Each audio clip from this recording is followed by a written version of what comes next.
We have a workshop coming up May 2nd and 3rd in Cleveland, Ohio. You can go to bodysex.com/workshop. I thought we'd talk through and talk over why genital show and tell is so important and so transformative. And I thought, Laura, we Mhm. could you could share your experience of your first time doing genital show and tell. Oh my gosh, it was transformative, and I think it's what I always needed was to be witnessed in a circle by other women. Now, I had looked at my vulva myself, a few times. In fact, my mother was very insistent on it. I think she must have read something from Betty in the 70s, but she was just like, "Laura, get a mirror and go to the bathroom and look at your vulva," which, was pretty, That's pretty unique. right? So I never really carried shame about looking at my vulva, but it's not very easy to see. It's not like a man's penis, right? Where, they can just visually, every time they go to the bathroom, they see it, where we need to make a special You effort. have to open up, right? We Right. have to take the outer labia, open up to really see the inner labia and the clitoris and everything. Yes, yes. And I have a very pillowy pussy.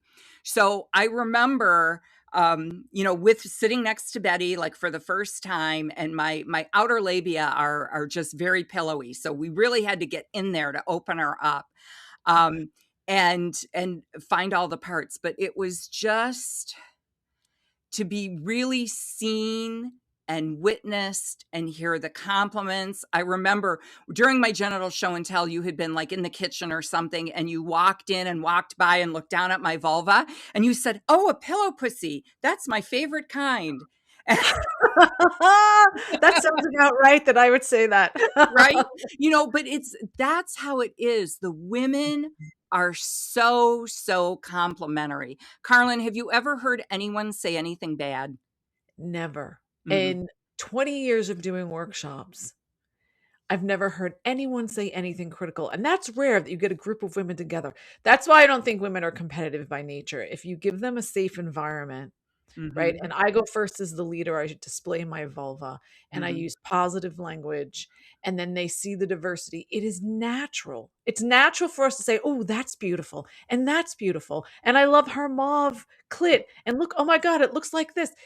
They cavell over each other. And I think that's half of it too, right? It's like, not only do you want to see the beauty, but when others see it, Right, exactly. And when you look at more vulvas, you realize how unique they are, how unique and special yours is. And it just makes everything different. I felt so different about myself after that experience. I think when we go to the gynecologist, they're always looking for something wrong, and we're not looking together. And so if you think there might be something wrong and you ask a question, they're not always going to be positive in their answer. I think back to the documentary, when Leandra says something about, she asked if her gynecologist, if her inner labia were like wrong or asymmetrical.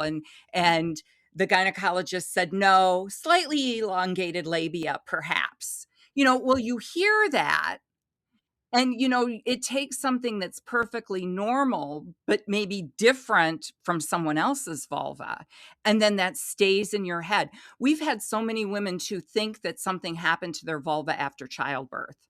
nothing happens. It's Right. your vulva style. But if you don't know, as a medical doctor, they don't get any education.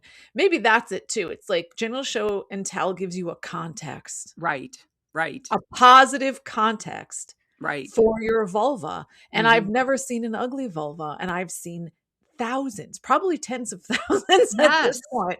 But there will be a mix of features and colors that is unique to you. They always look organic like flowers. They're supple and soft to the touch. Your vulva is the one part of your body that never ages. You cannot tell how old a woman is by looking at her vulva. If it wasn't for the graying pubic hair, you'd have no idea. I think the fact that we all don't know that Right. is like, fuck you. Yes. You know? Yes, yes, yes, yes, exactly, exactly. And then when we do vulva massage after genital show and tell. Then you know everyone has a little mirror so you can see your vulva, you can touch, feel what parts are more sensitive, more pleasurable as you explore and you can look. It just you make a connection. I think for the first time you make a connection. It's a visual connection with your sex organ right in your brain, right? And then Mhm. we touch with our hands. This Yes. is basic things that would have happened if we didn't hit shame and sexual repression as girls. Mhm. So we're having our circle May 2nd and 3rd. We'd love to have you there. Yes. Bodysex.com/workshop.